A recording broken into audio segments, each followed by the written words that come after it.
flooring has come a long way from shag rugs and vinyl tiles.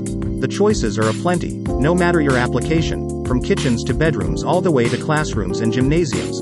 Whether the space is a dedicated application or multi-purpose, the proper solution exists. Created to help you avoid poor decisions, this is the floordecisions.com podcast.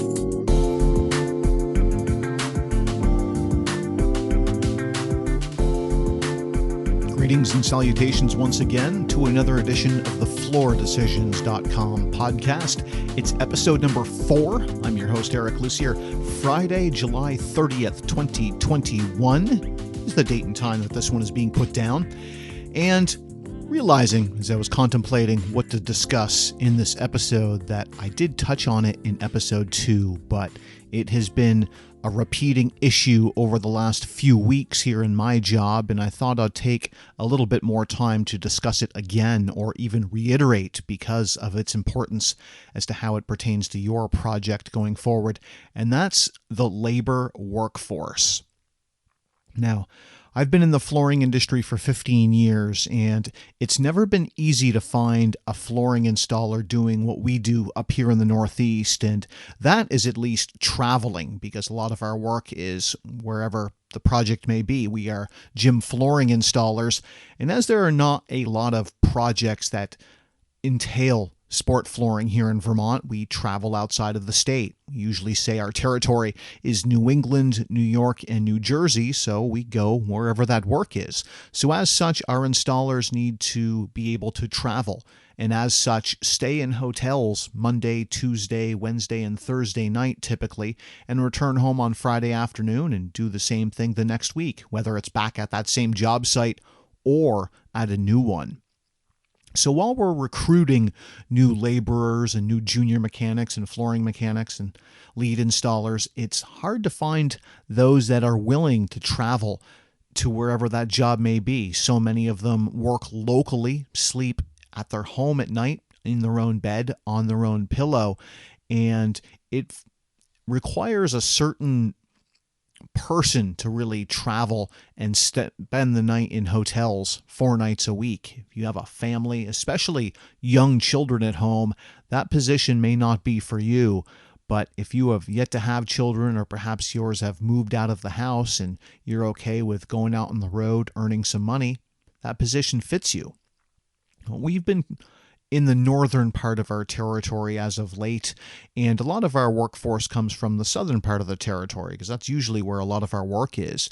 And I've been spending a lot of time as of late looking for even new laborers to help out our crew, and it's been increasingly harder to find even a laborer to show up on the job.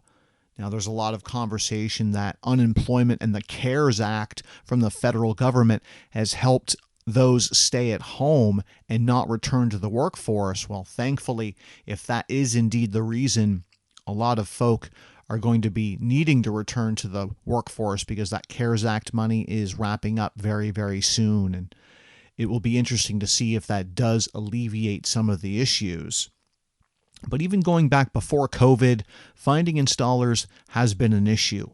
A lot of the workforce in construction is of the baby boomer generation, and they are retiring in droves. And as I mentioned on episode number 2, for every 5 baby boomers retiring, only 1 is entering the construction workforce. So there is becoming a massive shortage in the construction industry, especially as it pertains to flooring installation. Just read a figure the other day that over the next 5 years, 180,000 flooring installers are going to be needed across the United States. And I can tell you firsthand from searching that it's hard to find one, not to mention 180,000. Recently joined a few Facebook installer forums and jumped in on a conversation earlier this week that had to do with how much are you paying a green helper? And depending on where the person is responding from in the nation, you're getting a lot of $10 an hour or $15 an hour. And I had to chime in with the fact that here in the Northeast that we can't find somebody for $22 an hour to answer the call. So we're finding a lot of restaurants and entry-level positions that are paying $15 an hour up here just to get people to show up, and that's if they can, it's pretty much $15 right off the bat. So we're needing to pay more than that just to try to find somebody. And it has been very, very difficult to find anyone to answer those ads, even at that $15 an hour.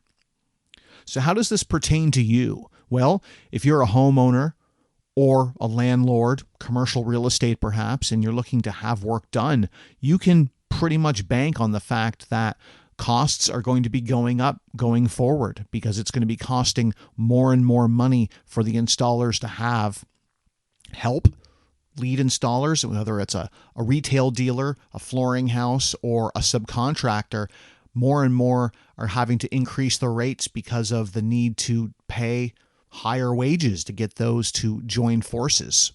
And you can also bank on increased lead time as it comes to having your work done, whether it's a living room or a kitchen or a large-scale project. It's now no longer somebody having 1 week's lead time needed. It's going to be 1 month, 2 months, 3 months more to get somebody onto your job site. So you need to take that into consideration when you're planning your projects. And it's going to be taking longer to complete these projects as well, because there's going to be less men on the job. In projects that were typically 4, 5, 8 people, perhaps you're only going to be getting a few on the job, and it's going to be taking longer to install that project. And this is not going anywhere anytime soon. I've seen this going on firsthand really all of my 15 years, especially the last 10 years here in the Northeast. And going forward, what is the solution? How are we going to get more people into the construction workforce to build that house, to install that floor? The construction industry has taken a beating over the years from my generation that had parents basically grow up in it, and they said, well, I beat myself up so you didn't have to. Or you need to go to college. It's important you get a good degree. And we are now suffering the consequences of that mentality. And it has been an issue for years and will continue to be an issue for years. You're seeing a lot of installers 55, 58, 60 years old, where if they don't need to retire, they're going to be urged not to because of their need to have not only their hands on the job, but their knowledge on the job. If their experience isn't being passed down before it's too late, where are the green helpers, the novices in the industry, going to be trained? You are losing a lot of knowledge when the folks retire or pass away before they've had a chance to pass on their knowledge. It's very concerning. It's much more rippling outside of the construction industry right now, with industry shortages across the board. We're seeing hospitality and restaurant industries brutalized up here in the Northeast. They're having to basically shut down restaurants just to have a day off here in Vermont on, say, Monday and Tuesday, the traditional slower days of the week, whether that's a bagel market or a high-end French restaurant. They're having to shut down just for days off. Chefs in short supply, waiters, waitresses in short supply. Then, of course, the entry-level positions inside retail or hospitality. You're talking about dishwashers having a hard time to fill those roles, and there are very, very high turnover as well. Those positions are typically going to move on into other roles as soon as more money comes into effect. So you need to be patient if you're hiring in these positions for the construction industry. You're going to need to be willing to give a green helper not only $15, $18 to start, but much more patience on the job to get them to perhaps stick around and become an experienced flooring installer.